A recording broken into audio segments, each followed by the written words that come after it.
On the plane of Theros, dying is not the end. The souls of the dead end up in the underworld to be judged by the god of death, Erebos. Worthy souls are allowed to rest in peace, while guilty souls suffer punishments designed to match their crimes until the end of time. But something is out of place in the underworld. A powerful planeswalker known as Ashiok has worked to shred the veil between life and death. Souls, both evil and good, are pouring from the underworld, returning to life. Vanquished monsters return once again to wreak havoc on the world, and long-dead heroes rise up to stop them. But the dead weren't the only things sealed in the underworld. Beings with power to rival the gods have now escaped their prison, because before there were gods, there were titans. Kroxa, entropy itself given form, has returned to remind Theros that all things, even gods, must inevitably end. Kroxa, Titan of Death's Hunger, is a legendary elder giant that costs a red and a black. He reads as follows: when Kroxa enters the battlefield, sacrifice it unless it escaped.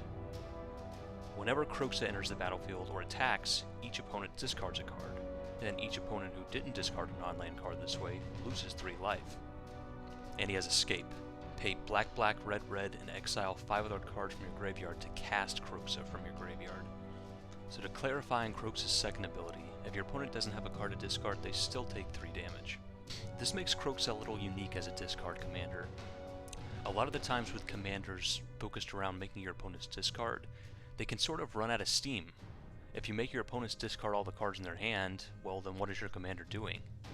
But Kroxa doesn't have that issue, because if your opponents run out of cards to discard, that just means he's going to be doming them for 3 every time his ability activates.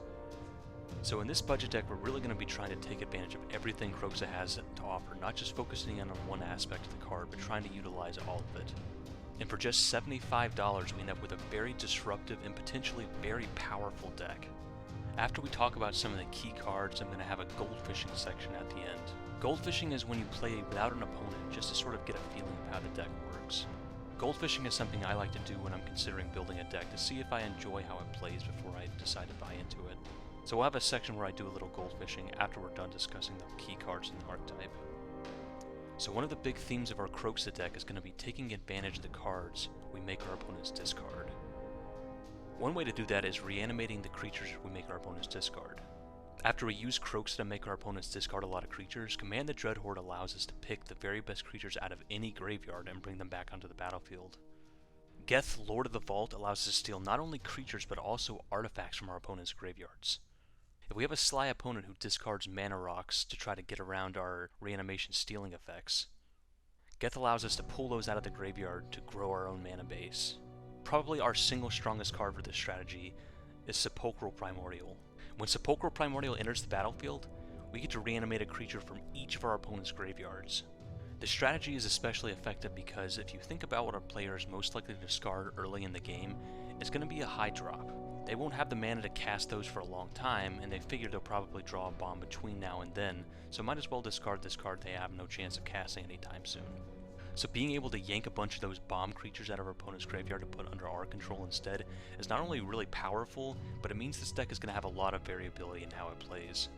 To me, one of the hallmarks of a great deck is having a ton of replayability by playing different every time. And what better way to guarantee that than to play with your opponent's win conditions, meaning whenever you sit down against different decks, you're going to be having a different play experience.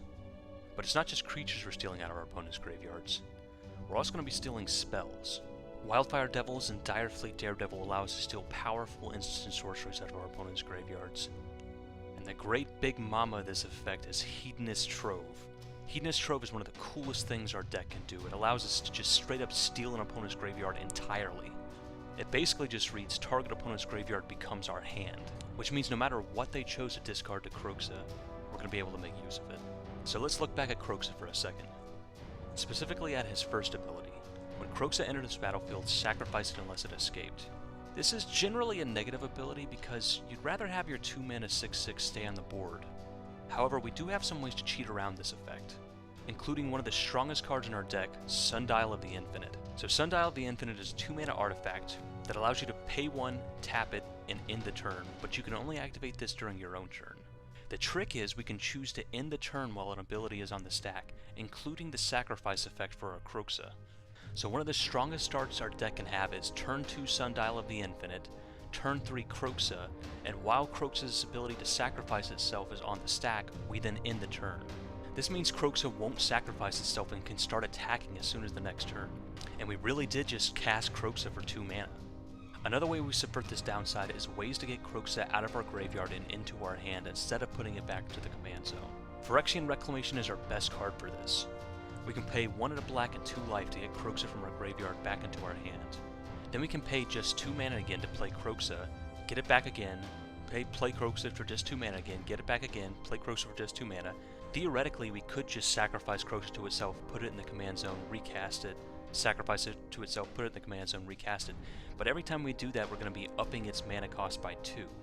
Cards like Phyrexian Reclamation allow us to get around that. It's always just going to be 1 and a black to return Kroxa from our graveyard to our hand, and it's always just going to be 2 mana to cast Kroxa, allowing Kroxa to machine gun down their hand and ultimately start burning them for tons of damage. One other way we minimize Kroxa's downside is with token copy cards like Flame Shadow Conjuring. When Kroxa enters the battlefield, we can pay 1 extra red mana to just make a copy of it. This means every time we put Kroxa on the battlefield, we can just pay 1 more mana and we're doubling up his trigger effect. The token copy will still have Kroxa's ability, so it'll still sacrifice itself, but being able to double up Kroxa's discard and burn effect is totally worth paying that 1 extra mana. It's also worth noting that copy effects like this also combo with Sundial of the Infinite. When the trigger goes on the stack to exile our token copy at the end step, we can use Sundial to end the turn, meaning we get to keep the token copy forever. One other way we get around Kroxa's self-sacrificing downside is by taking advantage of the fact that he's actually only a 2 mana card. That lets us use abilities like Unearth. When Wizards made Unearth, they weren't expecting anything like Kroxa to ever exist. Another card like this we make use of is Claim to Fame. Because Kroxa is technically a 2 mana creature, both Unearth and Claim allow us to return him to the battlefield for only 1 mana. He will still sacrifice himself because he didn't escape, but it still does allow us to put Kroxa on the battlefield for only 1 mana, which will activate his triggered ability. And probably the most powerful way we take advantage of the fact that Kroxa is only 2 mana is with Chainer Nightmare Adept. Chainer Nightmare Adept also allows us to discard a card to just cast our Kroxa from the graveyard over and over again, turn after turn. This not only allows us to get a ton of Kroxa triggers off, but it also means we're filling up the graveyard for our Kroxa to be able to escape itself eventually. We also have plenty of cards that don't try to cheat around Kroxa's sacrifice ability, but actually try to take advantage of it. Cards like Dark Prophecy. Having Dark Prophecy on the battlefield means not only is Kroxa going to cause our opponents to discard and take damage whenever he enters the battlefield, he's also going to be drawing us a card. Likewise, Butcher of Malakir means every time our Kroxa sacrifices itself, our opponents are going to have to sacrifice a creature as well. And Kroxa sacrificing itself also has a really neat interaction with Cauldron of Souls. Cauldron of Souls is already a great card to protect against opponents wiping the board. We can also tap it when our Kroxa enters the battlefield to give it Persist, meaning Kroxa will enter the battlefield, force our opponents to discard, sacrifice itself, come back due to its Persist trigger, and force our opponents to discard again, and then sacrifice itself again. Kroxa having this added bit of synergy with what is already a really powerful card in Cauldron of Souls makes it a really powerful tool in this deck. So let's go back to Kroxa one more time. Whenever Kroxa enters the battlefield or attacks, our opponents are going to have to discard a card. We've talked about ways we're going to steal cards out of our opponent's graveyards to capitalize on that effect, but we can also capitalize on the discard effect itself. We do so with what is probably the strongest card in our deck, Waste Not. Waste Not is the most expensive card in our deck besides our commander, but it is absolutely worth it. Waste Not enables some really broken turns. Going turn 2 Waste Not, turn 3 Kroxa, and making each of our opponents discard a card is just an insanely powerful way to start the game. If our opponents discard creatures, we get zombies. If our opponents discard lands, we get mana. If our opponents discard anything else, we get to draw a card. And that's going to happen every single time Kroxa enters the battlefield or attacks. To take further advantage of this, we also have wheel effects in the deck. Cards like Magus the Wheel and Dark Deal combo really powerfully with Waste Not. But they're also sneaky good with Kroxa itself too. By wheeling away a lot of cards and drawing a fresh hand, that puts a lot of fuel in the graveyard for Kroxa to escape itself. And another card that combines beautifully with both our wheels and Kroxa is Sir Conrad. Not only is Sir Conrad going to mean all of our wheels are going to deal a ton of damage to our opponents, it also means our reanimation effect is going to be doing a lot of damage to our opponent, and Kroxa escaping itself is going to do a lot of damage to our opponent. Draining our opponents out with a lot of Kroxa triggers is probably how we're going to win most games, and Sir Conrad kind of lets us crank that to 11. I'm going to goldfish the deck a bit to show you how it plays. Alright, so this hand is decent enough. We'll just keep this, draw a card. Ooh. Okay. I was going to play a tap land, but I think instead I'll go Command Tower, Soul Ring, Mind, pass the turn. And this turn I'll just pay out some more mana. I'll tap 3, play Colligan's Monument, tap 2, play Rakdos Signet, and play Bloodveil Caves. And so we're untapping on turn 3 with just a ludicrous amount of mana here. We've got 1, 2, 3, 4, 5, 6, 7, 8 mana on turn 3. So let's move this out of the way down here. Put our mana sources down next to the lands. And we'll pay 1, 2, 3, 4, 5, 6, play Mirror March, and then play red and a black to play our commander. Kroxa enters the battlefield. So the way Mirror March works is we keep flipping a coin until we hit tails, and the amount of times we hit heads, we make that many copies of Kroxa. So we're going to flip coins here until we hit a tails. So we'll flip. There's one heads. Flip. Tails. Okay, so we got one heads. So that means we make one token copy of Kroxa. And so both of these have the enter the battlefield abilities that Kroxa has. So they'll both enter the battlefield and sacrifice themselves, but they'll also make our opponents discard cards. So our opponents are going to discard 2 cards each, collectively 6 cards, and potentially take up to 6 damage apiece, or 18 damage altogether. This is turn 3, and more importantly, it's going to probably fill up the graveyards for this Command the Dreadhorde. So what we're going to do is let the sacrifice trigger go, put our Kroxa in the graveyard, go to our next turn, play our swamp, and now we're going to, and so here's where it's kind of hard to say with goldfishing. We don't know what our opponents would put in their graveyard. You know, they could put some really great stuff that we could reanimate with our Command the Dreadhorde here to really take over the game and maybe even win on the spot. But who knows? But what we can say is we would cast the Command the Dreadhorde, pull out all the good stuff we could, and Mirror March would make copies of all of the stuff we pulled back with Command the Dreadhorde. Everything that entered the battlefield would get a trigger for Mirror March. And so every time we flipped heads, we would make copies of all the things we pull out of the graveyard. One of those things would be Kroxa, so let's see how many copies we make of Kroxa this time. So we're going to flip a coin, heads, flip again, heads again, flip again, heads again, flip again, tails. Oh, this time we would make 3 copies. My God. Of Kroxa, so that's 4 Kroxas. And yeah, they're all legendary, but it doesn't matter because they're going to be sacrificing themselves anyway. And we still get the enter the battlefield discard triggers. So our opponents are going to discard 4 cards apiece, or 12 cards altogether. So we're going to be emptying out our opponent's hands, and we're going to be potentially draining each of them for 12 damage apiece. This is turn 4. So this pretty well shows off the power of the deck going off. We did, I mean, this is, you know, this was a fast mana hand. We had Soul Ring into a bunch of mana rocks, but it shows the power of repeating Kroxa triggers, right? Just all we really did here was just play Mirror March and play Kroxa a couple times, right? Like that's, you know, we probably would have even a crazier turn with this Command the Dreadhorde bringing back a ton of things from, you know, all the different graveyards. But even just looking at this Kroxa alone, we've just done so much damage and completely drained our opponent of resources in their hands just by repeating its trigger a bunch of times. And that's basically what our deck is around. We just want to use Kroxa's trigger as many times as we can in a game and then take advantage of the aftermath. So this was a pretty cool game. Let's go on and try another one. So this one, oh yeah, okay. Sundial of the Infinite, probably the strongest card in our deck. I think it's a toss-up between Waste Not and Sundial for the strongest card in our deck, but we will absolutely keep this. So this is kind of our like god opener. If we can open a Sundial, we are always happy. So turn 1, we'll draw our card.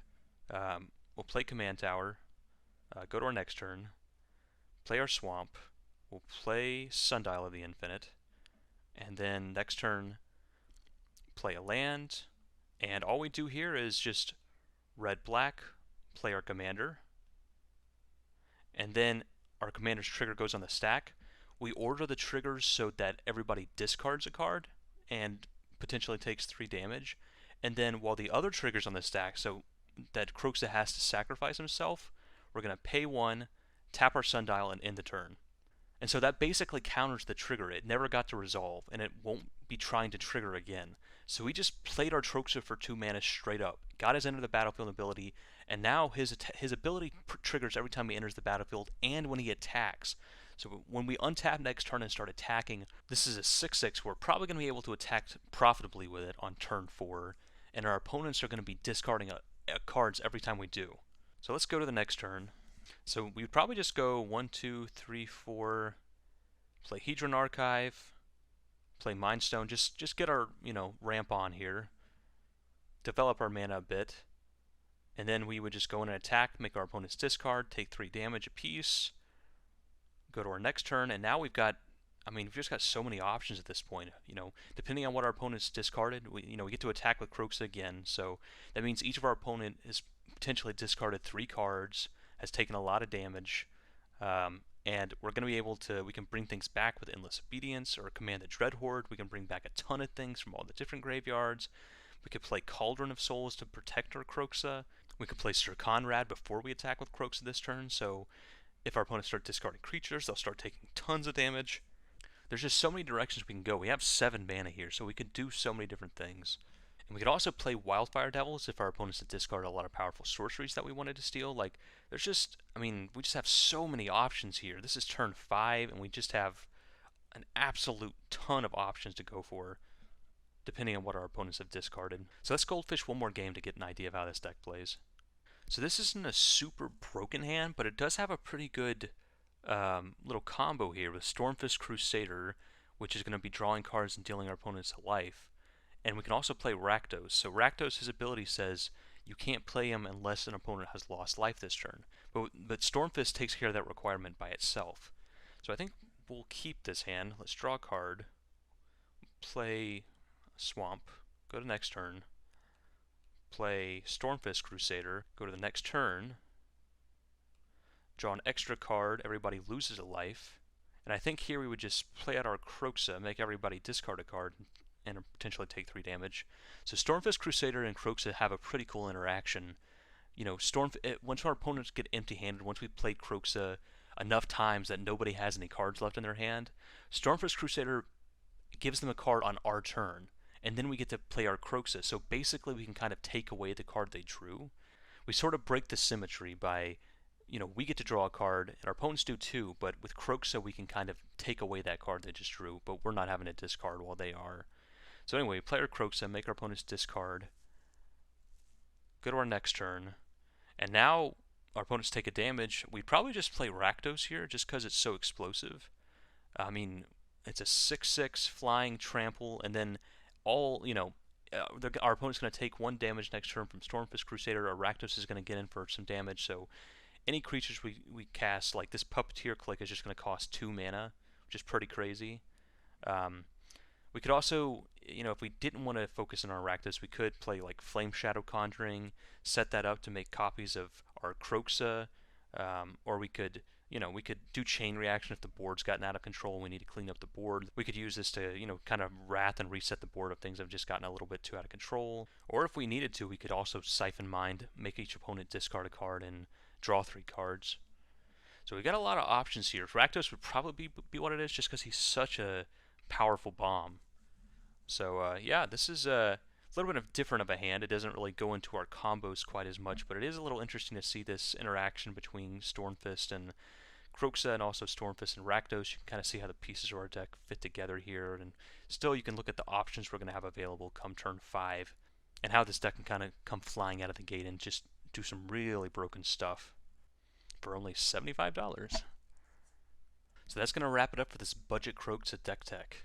I really like how this deck plays. It's very grindy. It's a lot of fun and very disruptive to recur Kroxa over and over and over again, just to really drain our opponent's hands of any resources and to very quickly drain their life down to 0. And I think my favorite part of this deck is that a big chunk of it is devoted to stealing pieces out of our opponent's graveyards. That means you don't have to keep making changes or buying upgrades to keep the deck from going stale. You just sit down across from different opponents and you're going to have a completely different experience. So that's it for budget $75 Kroxa. Let me know what you think. There's a ton of really cool legends to come out of Theros Beyond Death, but I think Kroxa has to be up there with the very coolest among them. Let me know what you think about Kroxa in this deck, or let me know if you have a Kroxa brew of your own. I'd love to hear about it. Anyway, until next time, this has been 2D. Thanks for watching.